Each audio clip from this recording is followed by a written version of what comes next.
After like a year of waiting, we finally know what Jordan Addison's suspension will be, pretty much as expected. Welcome to the Locked On Vikings podcast.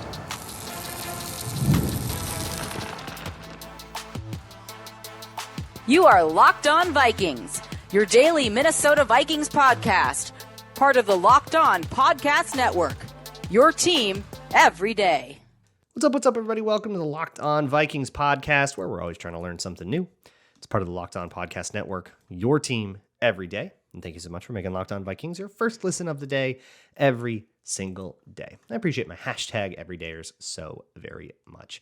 Today's episode is brought to you by FanDuel. Right now, new customers can get $150 in bonus bets when your first $5 bet wins. Today on the show, we've got quite a bit to talk about. There's been a lot of national media attention on the Vikings, I think just because of a couple of quick little headlines that have gotten in, and it gives people something to talk about rather than, whatever random little minutia of training camp is going on. But the big one is Jordan Addison gets his 3-game suspension. That is what we expected. That is kind of industry standard in the NFL for any kind of DUI or related charge.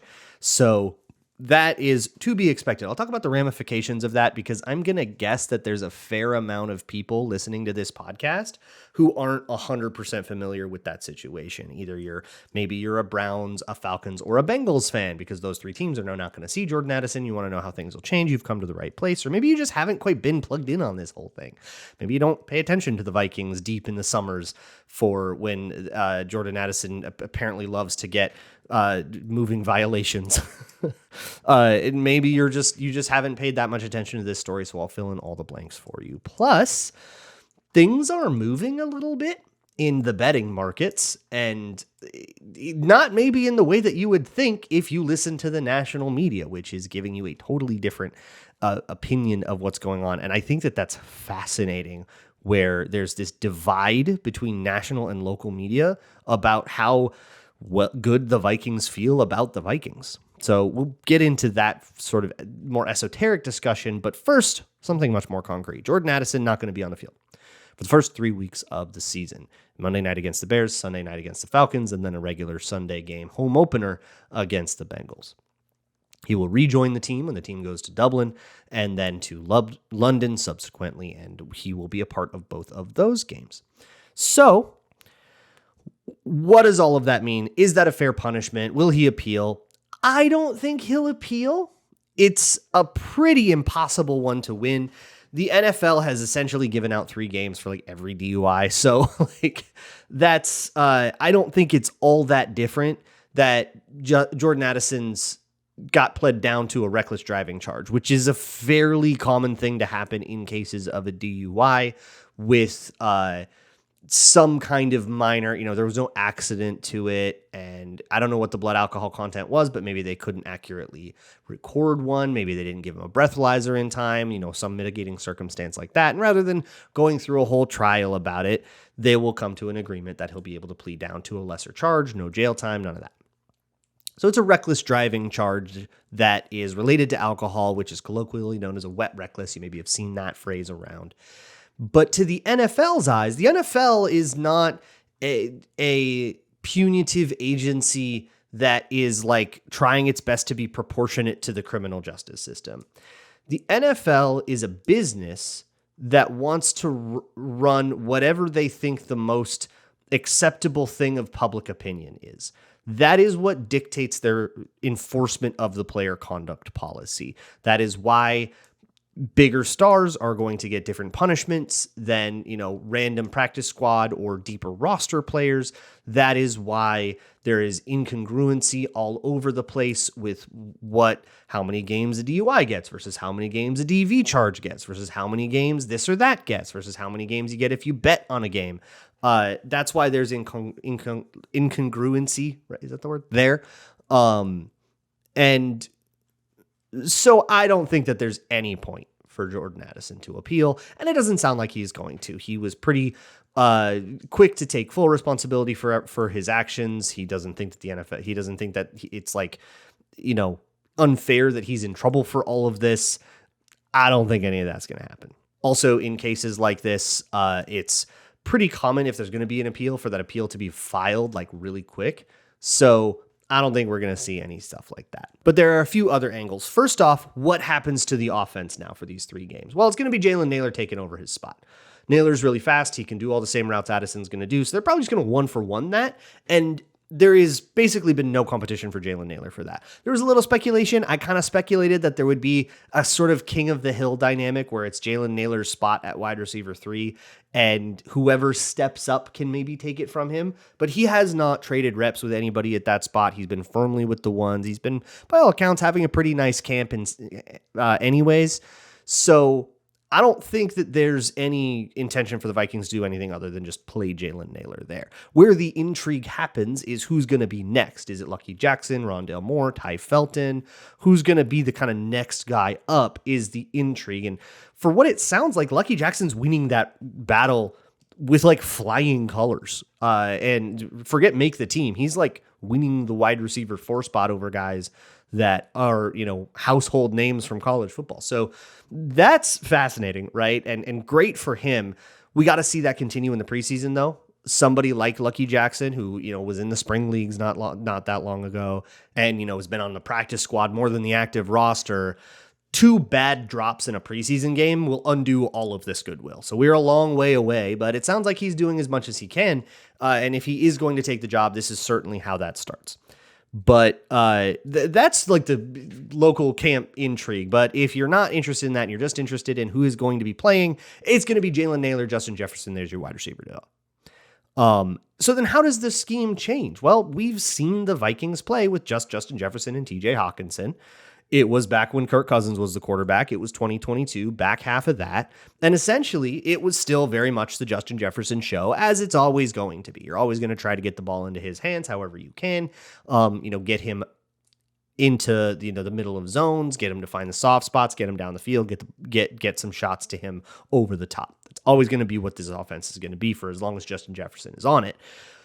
If Justin Jefferson is taken away because the defense has committed resources to doing that, doubling him, bracketing him all day, severely limiting their coverage playbook in order to do that, then it becomes the TJ Hawkinson show.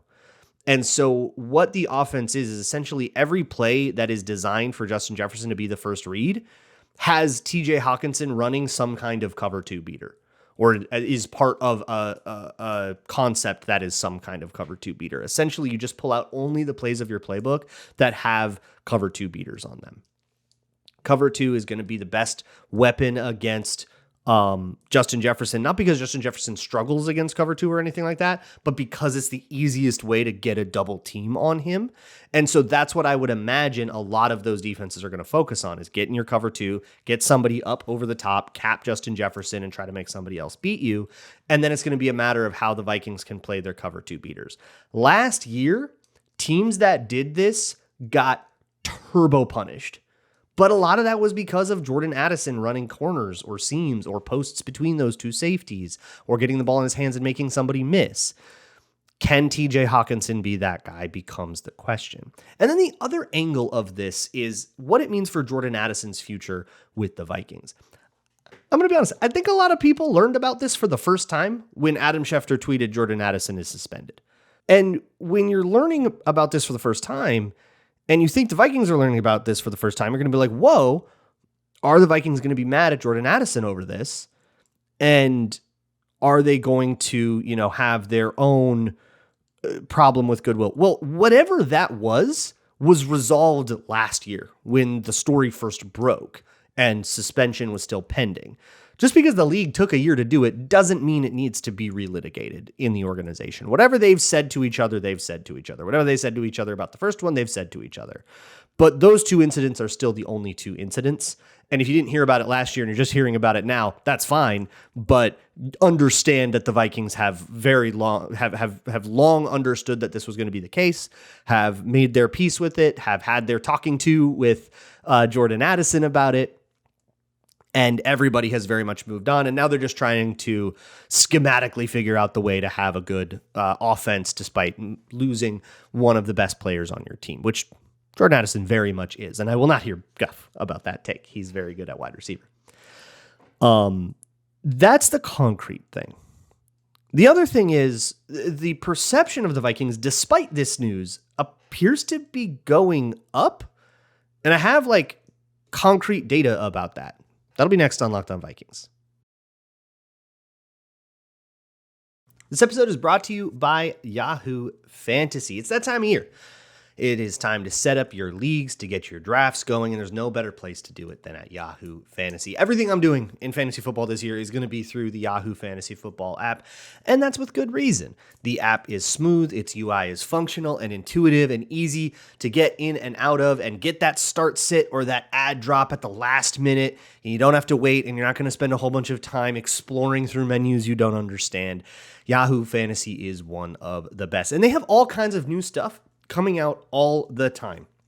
To celebrate 28 years of fantasy football greatness, Yahoo Fantasy is dropping 28 big new features over 28 days throughout August. To kick it off, they dropped Yahoo Fantasy Guillotine Leagues, which is a killer way to play fantasy football on Yahoo, where the lowest scoring team gets eliminated each week until there is one team left standing.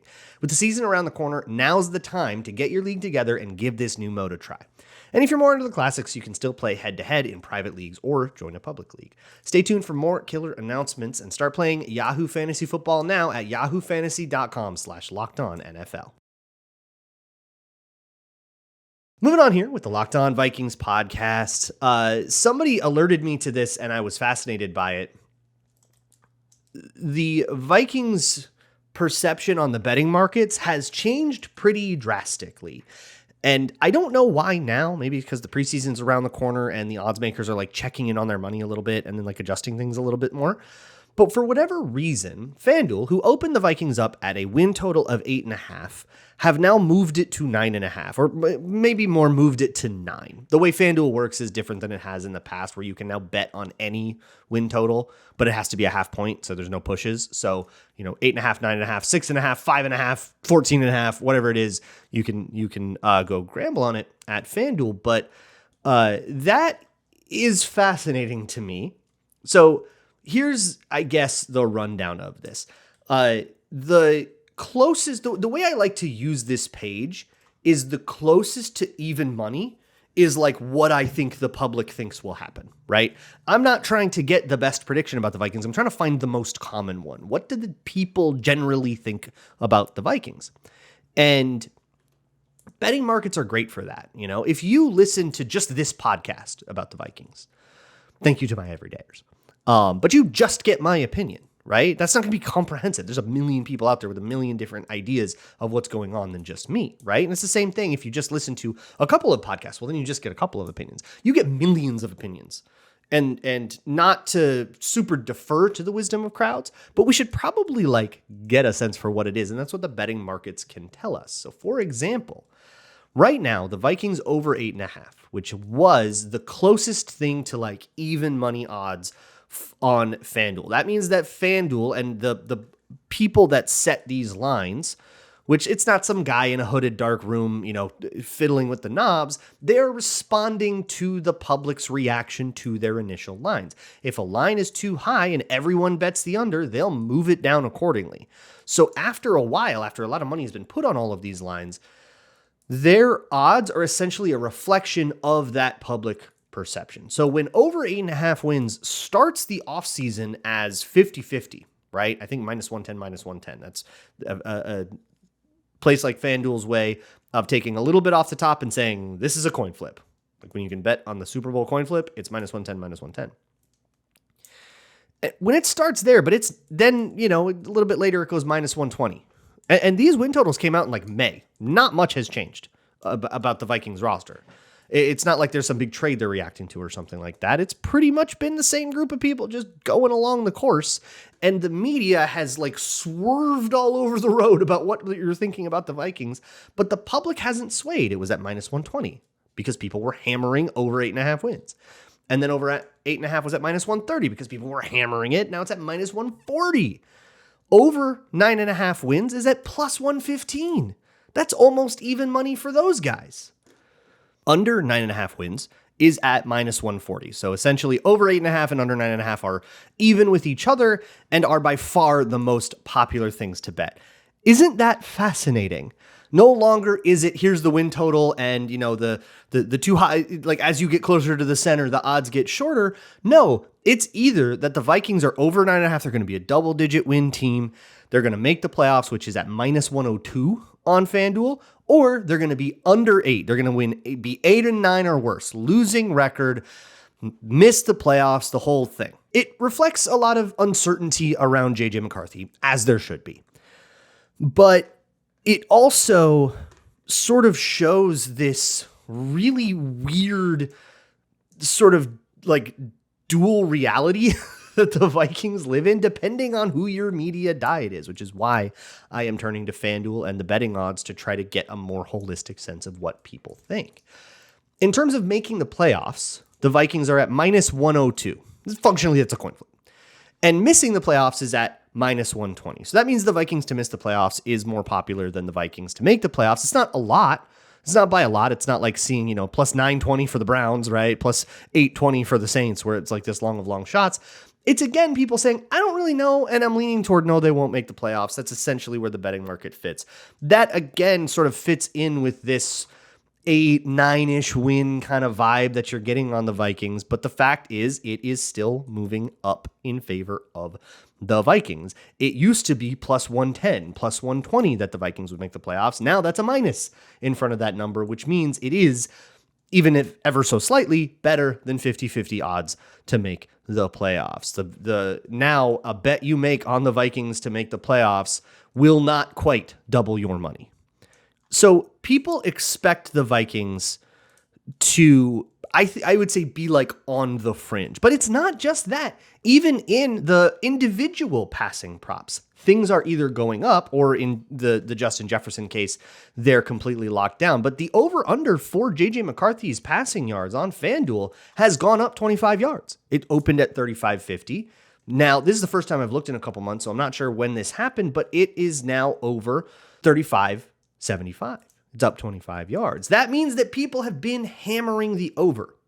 When those initial lines dropped, and I came on here and I said, all this seems kind of low, people apparently agreed with me because they hammered the over on win totals. They hammered the make the playoffs. They hammered the over on JJ McCarthy. I'm going to guess that the Justin Jefferson line has moved a little bit as well. It is currently off the market, which is probably just because Justin Jefferson is injured. By the way, if you're, again, one of those fans of those other teams, one of those first 3 weeks of Vikings opponents, you're wondering about Justin Jefferson, he is not in any jeopardy for missing week 1, but odds makers are still not going to want to mess with that, because it can really screw with their bottom lines. If, let's say, a whole bunch of people erroneously bet the Justin Jefferson under, and it pushes the line down, and then the Sharks can actually take advantage of that, bet a whole bunch of money all at once on the over, and get a really, really soft over, and more money is suddenly on that, and the books haven't even been able to profit off of people that are mistaking Justin Jefferson's hamstring injury for a more serious issue than it is. But as a hamstring issue, that's something that can become more serious, can get re-aggravated. You definitely want to be slow about that, so they're probably not going to get a lot of action on him until they absolutely have to. I wouldn't even be surprised to see him sit out like all of camp with it, just out of an abundance of caution. And he wasn't going to play the preseason anyways, which is what Kevin O'Connell said. That said, I would like to see him during the joint practices if you can, and it sounds like he very much could, like he athletically is able to, and it's just a matter of like risk. With Justin Jefferson, I don't think really any risk is worth just like a couple of training camp practices. But that still doesn't explain this like negative air that you find, especially with the national media on the Minnesota Vikings. So that whole thing will be next on the Locked On Vikings podcast. Today's episode of Locked On Vikings is brought to you by FanDuel, America's #1 sportsbook, and where all those lines came from. So if you want to grumble on anything I just talked about in that last segment, check it out at FanDuel. You're already locked in, okay? You might even say you're locked on to the Vikings. You are listening to a Vikings podcast in early August. A lot of you listen to Vikings podcasts in June and July. So why not make it a little bit more thrilling and get in on the action with FanDuel? You can track your favorite matchups with it. You can always just use it to look at the betting odds and see where public opinion is. But if you want to get actually involved, it's easy to use. It pays out quickly. And even regular season rando Thursday night games between two AFC teams you don't care about suddenly will have you on the edge of your seat. If you're new to FanDuel, new customers can bet just $5 and get $150 in bonus bets if your first bet wins. Open the FanDuel app today or visit FanDuel.com to get started. Moving along here with the Locked On Vikings podcast, a little bit less of a concrete discussion now. So as a peek behind the production process of Locked On Vikings, when I'm looking for topics, right, when I'm trying to decide what I'm going to do my show about for the day, during times like this, camp has sort of become a little repetitive, right? The trends that we've seen, we've been able to identify how JJ McCarthy is doing. Here's how Donovan Jackson is doing. I went in a bunch of depth on all that stuff. By the way, you can check stuff out at patreon.com/LukeBrownNFL. The position battles have been discussed. You know, the ebbs and flows of it have been discussed. But further, like on day one of camp, when Lucky Jackson has a good day, you go, oh, interesting. Let's keep an eye on that and see if it keeps going. On day 12, when someone random has a good day, but they didn't have a good day on the other 11, you go, it's like a lot easier to believe that that guy's a fluke, right? So that doesn't become a story anymore. It's just, oh yeah, this guy had a decent day in camp today. That guy had a decent day in camp today, whatever. So when I'm looking for topics on days like this, when all the stuff coming out of camp is very same old, one of the things I like to do is I just like to go incognito mode on my computer and start typing in stuff that a first-time viewer would be looking at just to see what kind of stuff they're going to see, right? And so when I type in JJ McCarthy news, let's say that I am somebody that hasn't thought about the Vikings for a while, remembered that JJ McCarthy was the quarterback and wanted to find some news. What am I going to find? You'll find a lot of stuff. The most recent news about JJ McCarthy is that he's going to play in the preseason. I don't know how much he's going to play in the preseason. Probably a series or two. I can't imagine more than a quarter, which is probably going to be like 2 drives. You're not going to see him for a whole half. But beyond that stuff, there's a couple of articles that are just sort of bare bones. This is what Kevin O'Connell said. You start to see some weird stuff, right?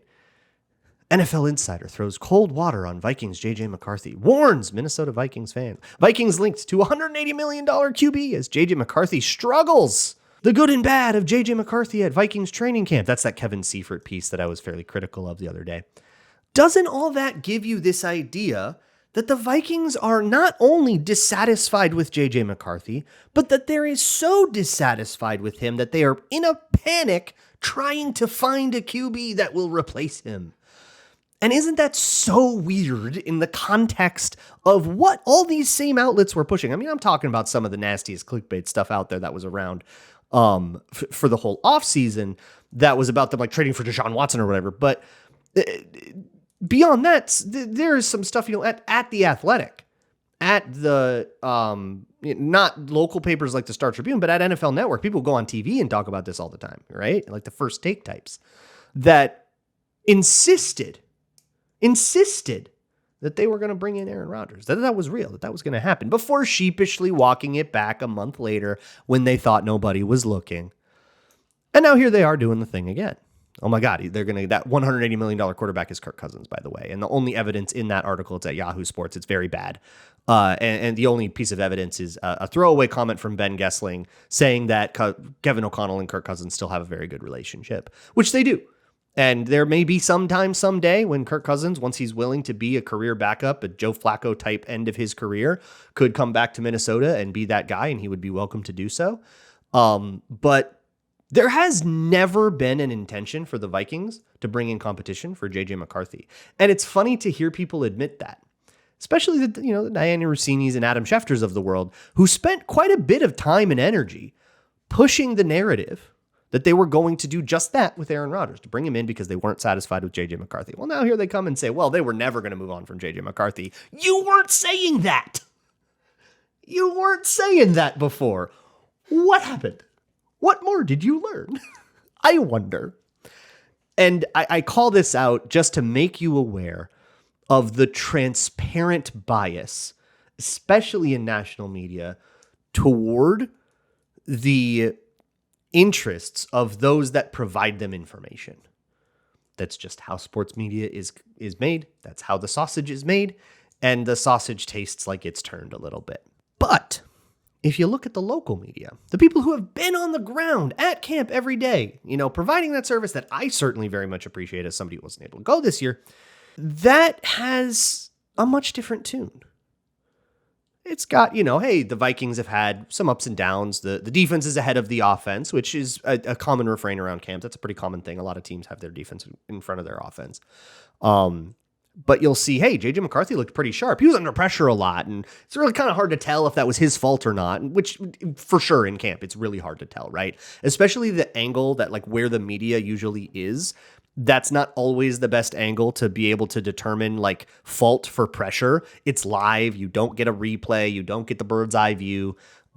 This is really, really, really difficult to determine if that pressure was his fault or not. But, he actually kind of made a pretty cool play if you ignore that he probably would have been sacked. That's the training camp we're having. And there's some O-line issues that I think very disproportionately fall on the backups that aren't supposed to be in and probably won't be by week 1. So even that's not too alarming to me. The local beat is painting this picture of J.J. McCarthy as oh yeah, he looks pretty sharp. He's got command of the offense. Mentally, he's there. Accuracy wise, this one was a miss, but most of them weren't. And it looks like, he's running this offense. And here's a bunch of quotes from the players that are gassing him up and all this. And so the local beat has these firsthand accounts of this training camp that is going about how you would expect for a second-year quarterback that missed his first season. It all makes sense. And then the national media is spinning this panic. This panic that is not happening. It's wild to me. And so I was actually pretty surprised to see that all of the FanDuel odds had gone up, and people, I think, just aren't listening to this drivel anymore. I find that kind of good. I think I'm pretty happy about that. That at a certain point, you ran out of credibility to spend on narratives that were transparently fake. I think that's probably good, and I think that's what accountability for national journalism looks like. But I will repeat the refrain that I have said throughout this entire offseason and that I've been on pretty hard for a couple years now, which is trust local beats. Trust the Star Tribune, the Pioneer Press, independent journalists like Matthew Collar. Trust those people that are taking the time to go watch camp all the time.